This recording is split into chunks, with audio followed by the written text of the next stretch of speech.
The galactic trade hub was loud tonight. Hundreds of aliens from dozens of worlds filled the grand concourse, drinking strange liquids and talking about their homes. The trade summit had ended well and everyone was in a good mood. Credits had been made. Deals had been closed. Now it was time for stories. Sat at a large round table near the viewing window. Through the glass, she could see 3 different moons orbiting the gas giant below. It was beautiful, but she had learned to keep her wonder hidden. Humans were new to the galaxy. Showing too much excitement made other species think they were children.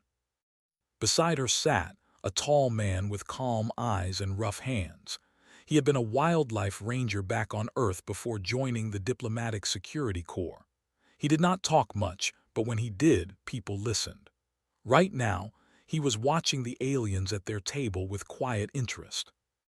There were 3 of them. The first was a warrior. He stood over 2 meters tall, with dark green scales and yellow eyes. His body was covered in old scars, each one a mark of pride. They were known as one of the toughest species in the galaxy. The second was a hunter. She looked like a giant insect, with 6 legs, 2 arms, and sharp mandibles that clicked when she spoke. Her exoskeleton was the color of dried blood, and her eyes never stopped moving. The third was a trader. He had 4 arms, skin, and a face that seemed to be permanently frowning. The trusted no one, but they made excellent merchants because of it. Finished his drink and slammed the empty cup on the table. The sound made several nearby aliens jump. He laughed, showing rows of sharp teeth. "You want to know fear," he said, his voice deep like distant thunder. "Let me tell you about the flame stalkers of Prime." Made a clicking sound that might have been annoyance. "Here we go again." But ignored her. He leaned forward, his yellow eyes bright with memory.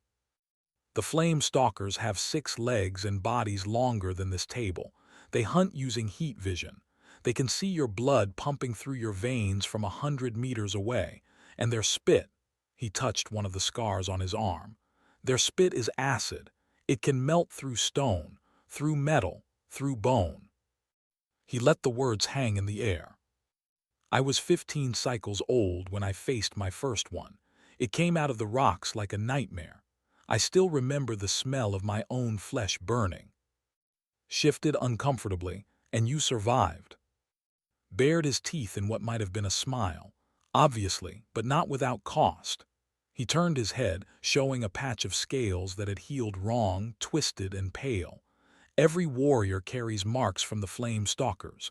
It is how we prove our worth." Clicked her mandibles loudly. "Impressive scars, but the flame stalkers hunt alone, yes. They are solitary predators." Nodded slowly. "They are." "Then let me tell you about real fear." Stood up, her 6 legs shifting beneath her. "On Chita Prime we have the swarm hunters." The name made pale slightly, even seemed to pay attention. "They are not large," continued. "Each one is perhaps the size of my hand, but they never hunt alone. They move in groups of thousands, tens of thousands. When they find prey, they cover it completely. They work together, cutting and tearing. A full-grown can be reduced to bones in less than 60 heartbeats." She tapped her exoskeleton, where several deep scratches marred the surface. "I was caught in a minor swarm when I was young, only a few hundred. My mother saved me by setting fire to the grass around us. I still carry the marks." The table was quiet. Noticed that other aliens nearby had stopped their conversations to listen. Stories of predators always drew a crowd. Cleared his throat. His 4 hands fidgeted with his drink. "On we do not boast about our predators," he said slowly. "We do not speak of them at all if we can help it, but since we are sharing—" He looked around, then lowered his voice. "We have the shadow maws." Leaned closer. "I have heard rumors of these creatures." "They are not rumors." His face had gone almost white. "The shadow maws can shift. They move between reality and somewhere else. You cannot see them coming, you cannot hear them. One moment you are alone, the next moment teeth." He shuddered, all 4 arms wrapping around himself. My species learned long ago to build our cities underground, in sealed chambers with special lights that prevent the shifting. We do not go to the surface at night, ever." The three aliens sat in silence for a moment, bound by shared understanding. They had all grown up on dangerous worlds. They had all faced death and survived. Then turned his yellow eyes toward the two humans. "What about you?" he asked. There was amusement in his voice, a hint of mockery. "What predators does your little world have?" Clicked with laughter. "Humans come from a young species. They have only been in space for a short time. I doubt they have anything interesting to share." Nodded. "I have read reports about Earth. Small mammals mostly, some reptiles, nothing remarkable." Felt shift beside her. She glanced at him and saw the smallest smile on his face. She knew that smile. It meant someone had made a mistake. "Actually," said calmly, "we do have some stories." Waved a clawed hand dismissively. "I am sure they are very nice stories. Perhaps someday, when your species has faced real danger, you will understand what we speak of." Finally spoke. His voice was quiet, but something in it made the aliens pause. "What classification is your?" The frowned. "Class 8, a difficult world." "Chita Prime." Straightened proudly. "Class 9." Hesitated. "Class 7, but the shadow maws raise it to effective Class 8." Nodded slowly. Then he looked at each alien in turn. "Earth is Class 12. The table went silent. His yellow eyes widened. "That is not possible. Class 12 worlds do not produce spacefaring species. The mortality rate is too high." Smiled softly, "And yet here we are." The silence at the table stretched like a living thing. Stared at the two humans with his yellow eyes, trying to decide if they were joking. Class 12 worlds were legendary. They were places where everything wanted to kill you. The air, the water, the plants, the animals, everything. "You must be mistaken," said finally. Her mandibles clicked nervously. "Perhaps your scientists used different measurement methods." Shook his head. "We used the standard galactic classification system. 3 different survey teams confirmed it. Earth is Class 12. Pulled out a small device and tapped at it with 2 of his hands. His face went even paler as he read. "He is telling the truth," the said quietly. "Earth, Sol system, Class 12, high gravity, extreme axial tilt causing severe seasonal changes, oxygen-rich atmosphere, tectonic instability, and the wildlife." He stopped reading, his 4 arms trembling slightly. "What about the wildlife?" demanded. Looked up at the humans with new eyes. "The wildlife is listed as exceptionally diverse and universally hostile. There are over 8 million species of animals. Most of them are predators or parasites." The nearby aliens who had been listening moved closer. Word was spreading through the concourse. The humans were from a Class 12 world. Straightened in his seat. His earlier mockery was gone, replaced by something like respect and curiosity. "Tell us about your predators," he said. It was not a request. Glanced at, she nodded slightly, giving him permission to speak. This was his area. "You mentioned your flame stalkers hunt using heat vision," began.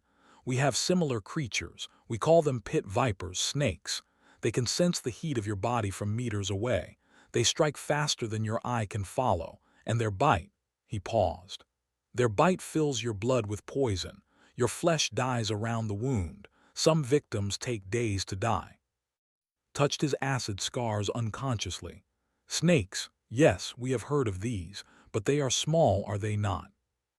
"Some are small. Others grow to 10 meters long and can swallow a grown human whole." His voice remained calm, as if he was discussing the weather. "But snakes are not our worst predators, not even close." Leaned forward. "Your worst predators hunt in packs, like our swarm hunters." "Some do. We call them wolves. They are warm-blooded hunters covered in fur. They work together in groups called packs. They can run for hours without stopping. They do not kill quickly. They chase their prey until it collapses from exhaustion. Then they begin eating, sometimes before the prey is dead. The hunter went very still. That is, efficient. Wolves hunted humans for 100,000 years, added softly. Our ancestors lived in constant fear of them. They could hear them howling in the darkness. They knew that yellow eyes were watching from the shadows. Swallowed hard. What about ambush predators, creatures that appear from nowhere? Nodded. We have many: tigers, leopards, crocodiles. The leopards were perhaps the worst for our ancestors. They are large cats, powerful and silent. They would climb into trees and wait. Then they would drop onto humans passing below. They would grab them by the throat and drag them away into the darkness. Entire groups of early humans were wiped out by single leopards. They made a small sound of distress. This was too similar to his own nightmares of shadow maws. But your predators cannot phase between realities, he said, almost hopefully. They cannot become invisible. No, admitted. But some of them come close. We have creatures called octopuses that can change their skin color and texture instantly. They become invisible against any background. And in our oceans we have sharks. They have been killing for 400 million years. They can smell a single drop of blood from kilometers away. They feel the electrical signals of your heartbeat.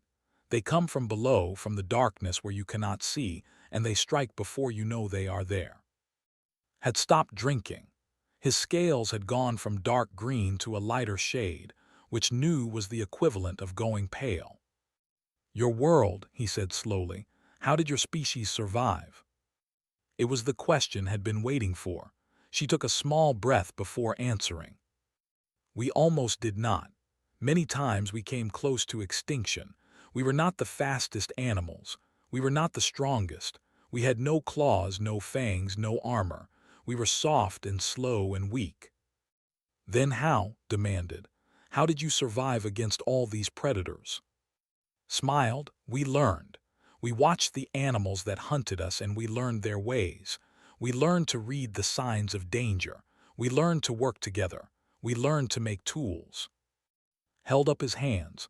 These hands, they are not good for fighting, but they are very good for making things: spears, traps, shelters, fire. Fire, repeated. You controlled fire. We were the first species on Earth to master it. Fire kept the predators away at night. Fire cooked our food so we could eat more and think better. Fire let us survive winters that would have killed us. Lowered his hands. Fire made us dangerous. Was typing frantically on his device, recording everything. This is remarkable. Your species used technology to overcome biological limitations. Yes, agreed. But that is not the most remarkable thing we did. The aliens waited. More had gathered around the table now. Word had spread throughout the concourse. A crowd of dozens had formed, all listening in silence. We did not just learn to fight our predators, continued. We did not just learn to hide from them or run from them. She looked around at the assembled aliens, at their scales and shells and countless eyes. We did something that no other species in the galaxy has ever done. Leaned forward, his yellow eyes burning with curiosity.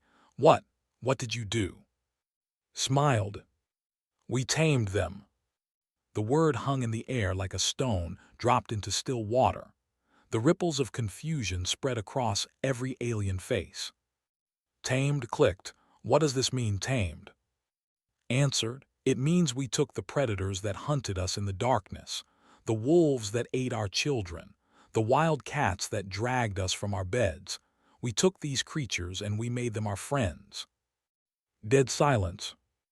Then began to laugh. It was a harsh sound like rocks grinding together. Friends, you made friends with predators. He shook his head. Human, I think you are confused. You do not make friends with things that want to eat you. Reached for her. Let me show you. Activated her and projected a hologram above the table. The image showed a wolf. It was a large animal with thick fur, yellow eyes, and long teeth. It looked hungry. It looked dangerous. The aliens around the table shifted uncomfortably. This is a wolf, said. For 100,000 years, this animal hunted humans. We feared them more than almost anything else. When we heard them howling at night, we knew death was near. She tapped, though the image changed. Now it showed a different animal. It had 4 legs and fur like the wolf, but something was different. This creature was sitting beside a human child. The child had her arms wrapped around its neck. Both of them looked happy. "This is a dog," said. The alien stared. "I do not understand," said slowly. "They look similar. Are they related?" "They are the same species," answered. "Dogs are wolves. We took wolves and changed them over thousands of years. We bred the friendly ones together. We raised their bobbies with our own children. Generation after generation, the wolves became less wild. They became dogs." Stood up from his seat.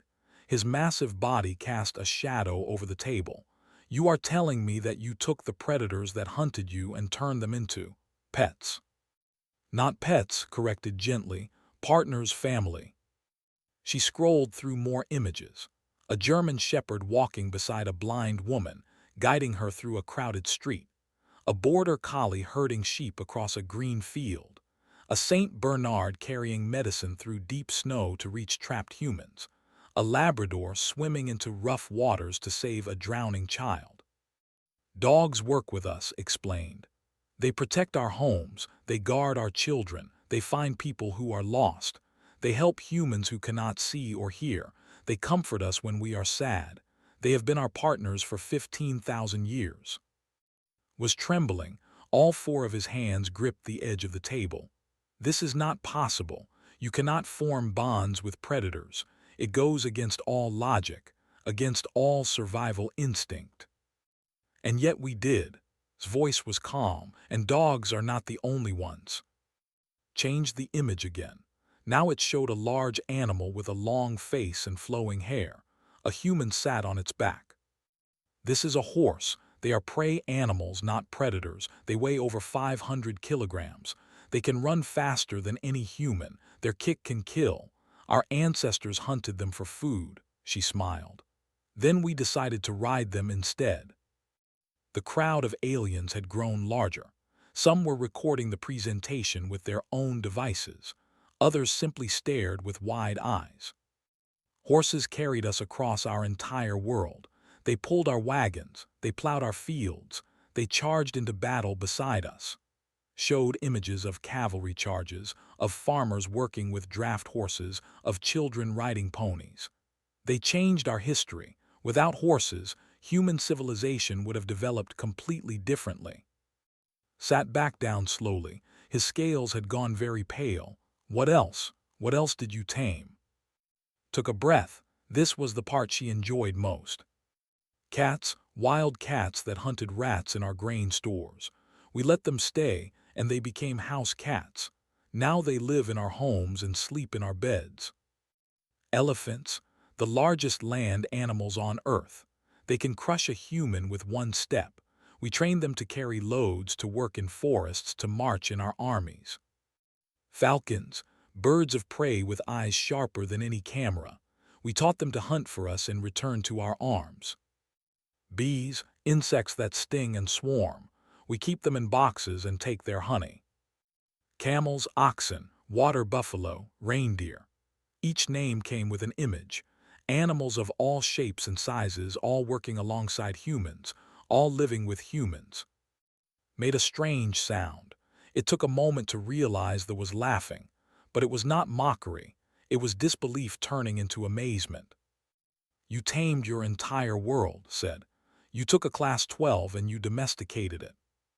"Not all of it," admitted. "There are still plenty of wild places, plenty of dangerous animals. But yes, we changed the relationship between humans and other species. We are not just survivors anymore. We are partners with our world." An elderly alien pushed through the crowd, did not recognize his species. He was small and wrinkled, with large black eyes. "I have studied many species," the old alien said. His voice was thin and reedy. "I have seen how different worlds shape different peoples. They became strong because their world demanded strength. They became fast because their world demanded speed, but you humans, he shook his head slowly. Your world demanded everything: strength, speed, intelligence, endurance, and you responded by forming alliances with the very creatures that hunted you. He looked at with something like wonder. Do you understand how remarkable this is? Every other species in the galaxy dealt with predators in one of three ways. They fled, they hid, or they killed. You are the only species that chose a fourth option. What option is that? Asked. The old alien smiled. Friendship. The word seemed strange in this context. Friendship with predators.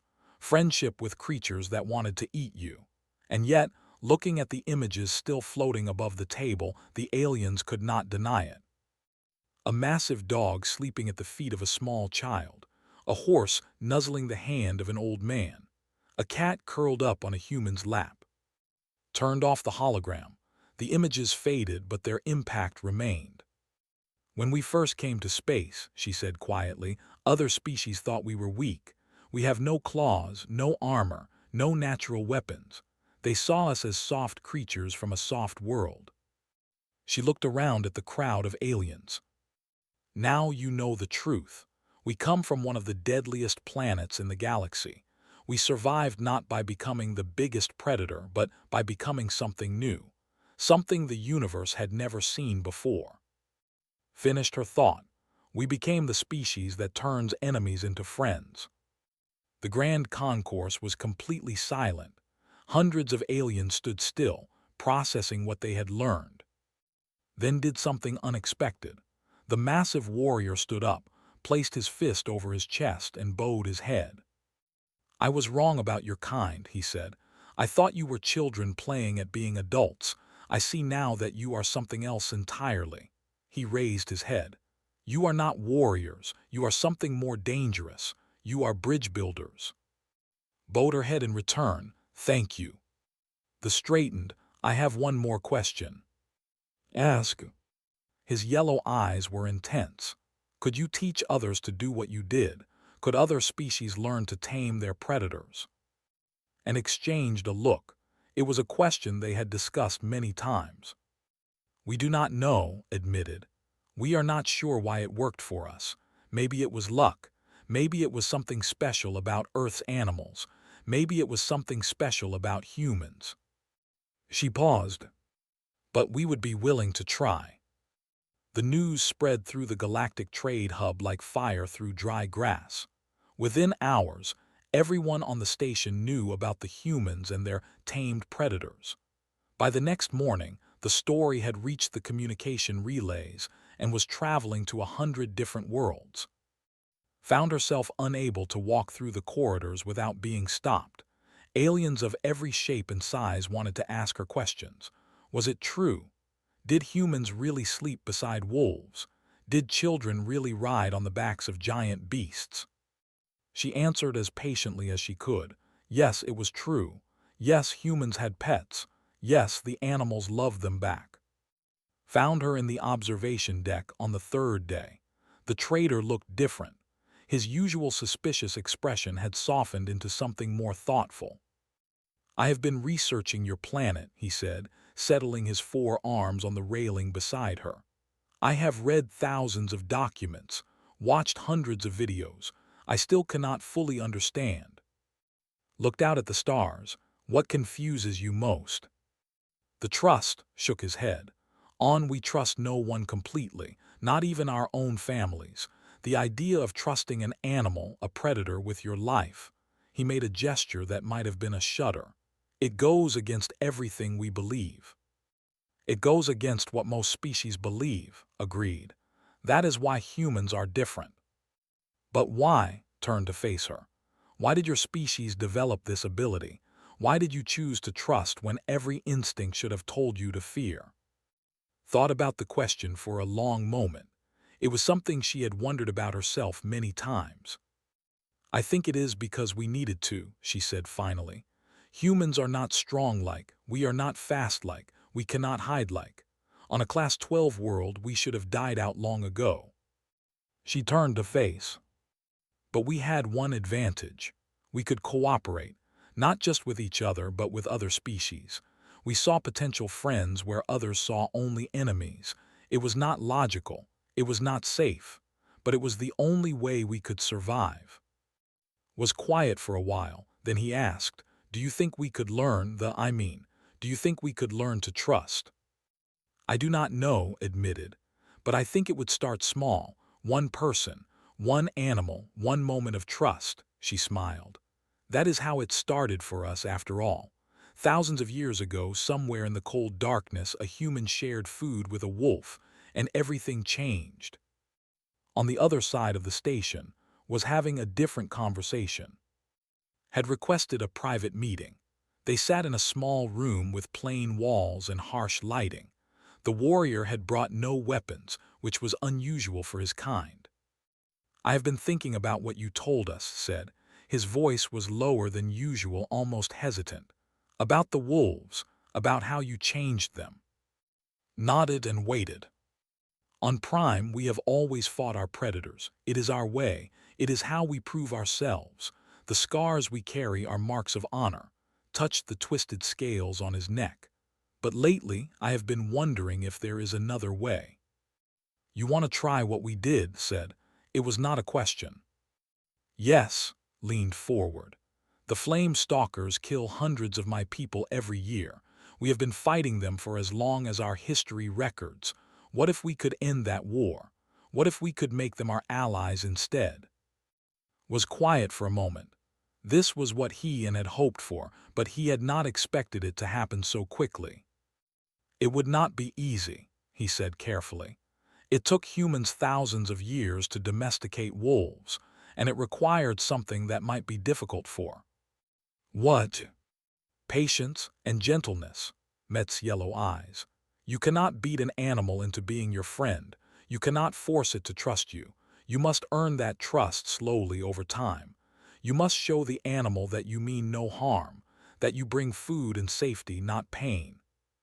Scales shifted color as he processed this. "Are not known for gentleness." "No, but that does not mean you cannot learn," smiled slightly. "Humans were not always gentle either. We were killers once. We drove many species to extinction. We caused great harm to our world, but we learned to be better. We learned to protect instead of destroy." "How?" "By choosing to, every day, every moment. Gentleness is not weakness, it is strength under control. It is choosing not to harm when you have the power to do so." Held up his hands. "These hands can make fists, they can hold weapons, they can kill, but they can also heal, they can build, they can comfort. The choice is always ours." Sat in silence for a long time. The warrior seemed to be fighting a battle inside himself. Finally he spoke. "I would like to try. I would like to return to Prime and attempt what you have described, but I do not know how to begin." "You begin with one animal," said. "You find a young one if you can, you feed it, you keep it safe. You let it learn that you are not a threat, and then, if you are patient and lucky, it might begin to trust you. And if it does not, if it attacks me instead." Shrugged. "Then you try again with another animal, and another. It might take years, it might take generations, it might never work at all." He paused. "But the alternative is to keep fighting forever, to keep losing your people to the flame stalkers until the end of time. Is that really better?" Stood up, his massive form filled the small room.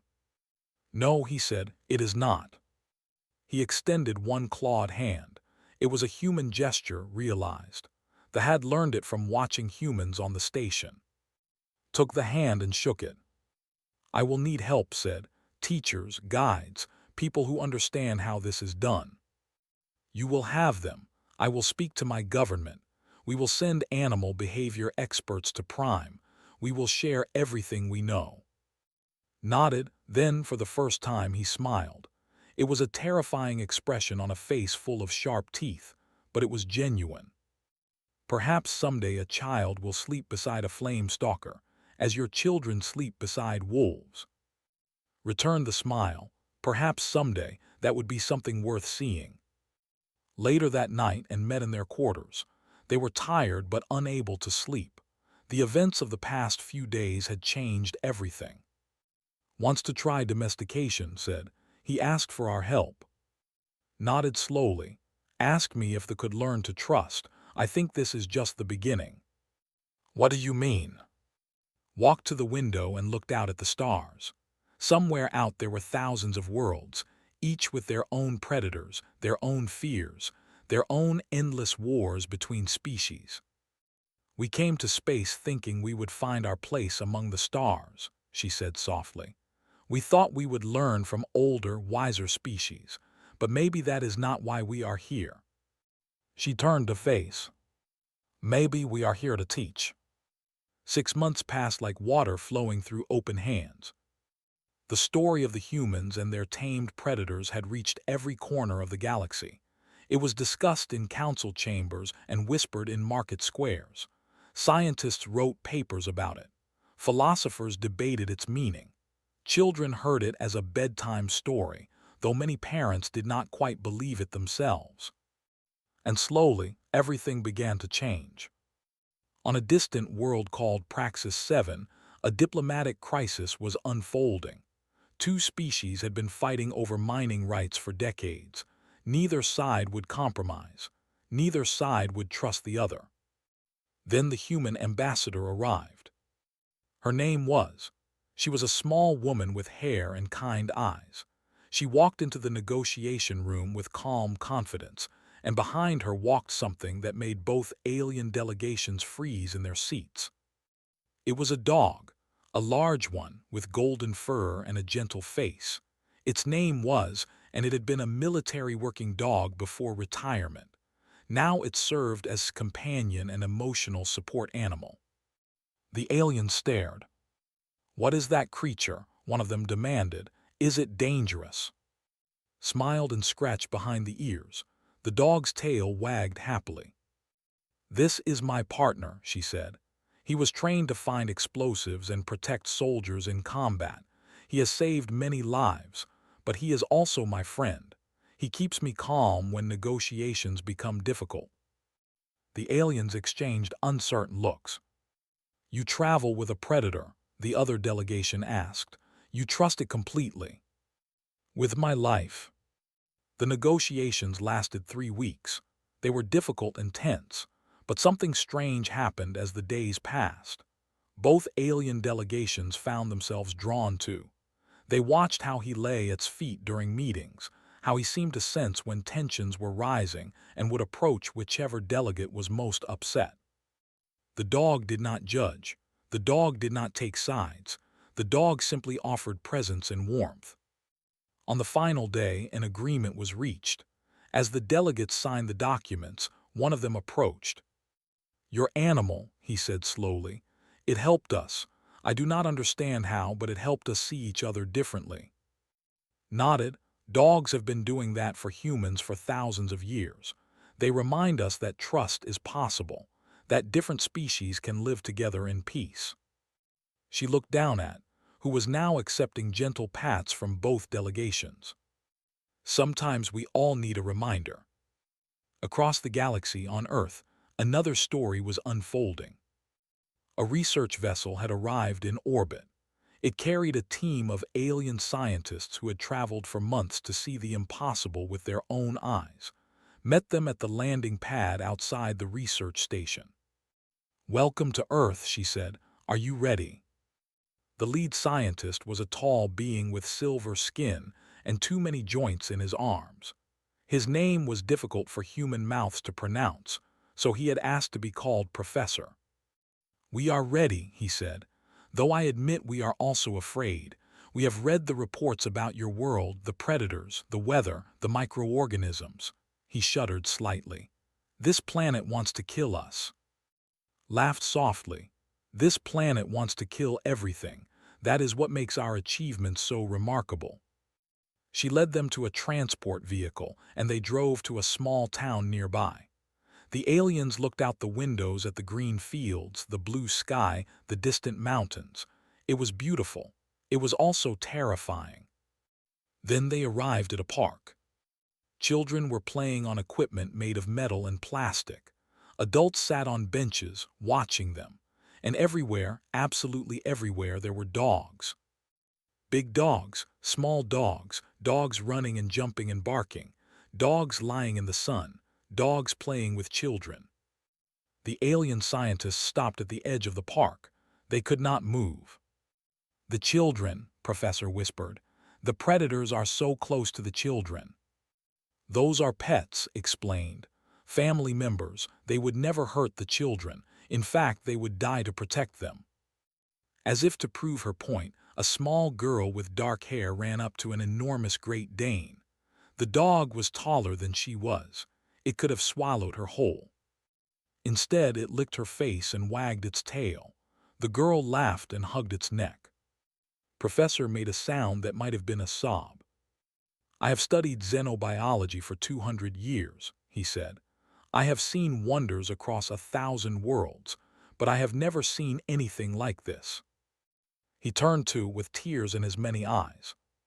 "You have done something miraculous. You have turned fear into love." On Prime was beginning his own experiment. It had been difficult. The High Command had resisted at first. The idea of befriending predators went against everything their culture believed, but had spoken before the Council, telling them what he had learned from the humans. Now, in a secure facility outside the capital city, a young flame stalker lay in a specially designed enclosure. It was barely a meter long, still a baby by the standards of its species. It had been orphaned when its mother was killed by hunters. Sat beside the enclosure every day. He did not try to touch the creature. He did not try to train it. He simply sat there, breathing slowly, projecting calm. And every day he brought food. At first, the young flame stalker hissed and spat acid at the barrier between them, but it also ate the food. And slowly, very slowly, it began to associate its presence with safety and sustenance. Today, for the first time, the creature did not hiss when arrived. It simply watched him with its heat-sensing eyes and made a small sound that might have been curiosity. Felt something shift in his chest. It was a strange feeling. It took him a moment to recognize it as hope.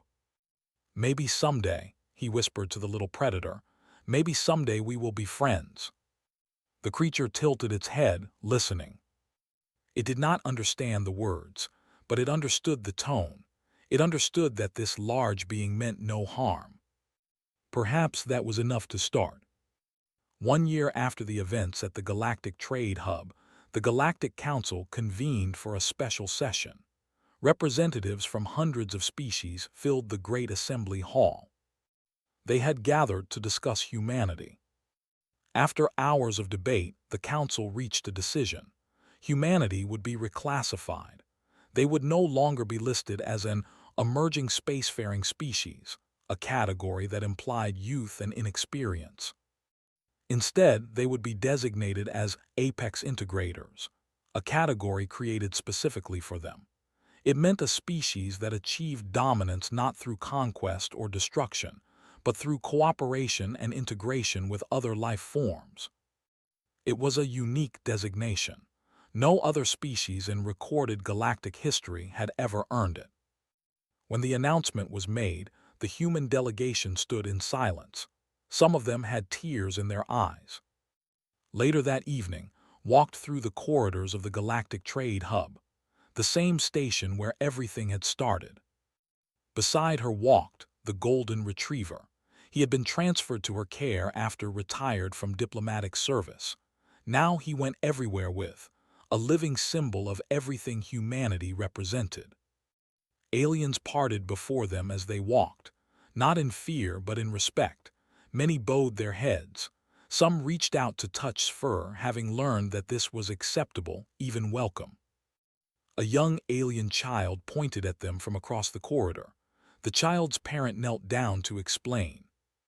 "That is a human," the parent said, "and that creature beside her is called a dog. Long ago it was a predator that hunted humans, but the humans did not run from it. They did not kill it. They made it their friend." The child's eyes went wide. They made friends with a monster. "They made friends with everything," the parent smiled. "That is what makes humans special. They do not see monsters, they see future friends. Heard the exchange and smiled to herself. She scratched behind the ears and his tail wagged happily. Outside the windows, the stars burned bright and endless. Somewhere out there on 100 different worlds, other species were beginning their own experiments, following humanity's example, learning to trust, learning to love. The galaxy would never be the same. And it was all because one species on one small planet had looked at the wolves in the darkness and thought, what if we became friends? Knelt down and hugged tightly.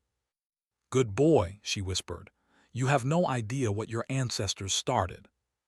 Licked her face and wagged his tail. He did not understand the words, but he understood the love. And really, that was all that mattered.